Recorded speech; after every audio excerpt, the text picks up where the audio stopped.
आणि त्यांचे सुपुत्र त्र्यंबकेश्वर वारीचे चालक वारकरी, पंढरपूर आळंदीचे निष्ठावंत वारकरी हरिभक्तीपरायण शांताराम महाराज गायके यांच्या निवासस्थानी आज ही मुंबईची दिंडी विसावलेली आहे आणि त्यानिमित्त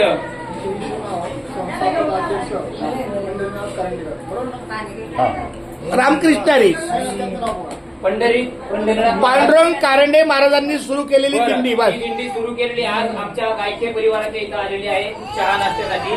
त्या प्रसंगी आज हरिभक्तीपरायण पाटील महाराज नारायण महाराज पाटील यांची सुश्राव्य अशी आणि आपल्याला संपूर्ण पंढरपूरच्या वाटेवरती नक्की ही वारी कशी केली पाहिजे। आपण गेल्याही वर्षी आम्हाला त्यांचं प्रवचन ऐकण्याची संधी मिळाली होती, अक्षरशः डोळ्यातून पाणी आलं होतं, इतकी प्रभावी त्यांची प्रवचन रूपी सेवा झाली होती। आजही त्यांची प्रवचन रूपी सेवा आहे ते संपन्न होत आहे। आणि सर्वांना विनंती आहे की शांत चित्ताने आपण या प्रवचन सेवेचा आस्वाद। आणि एक विनंती आहे की आतून पण काही आवाज येतोय, ऐका, आपली सेवा आहे, काही अल्पोपहार चालू आहे, पण जेवढी शांतता राहील तेवढा आम्हाला आनंद मिळेल। महिला मंडळांनी सुद्धा ऐकण्याचा लाभ घ्यावा।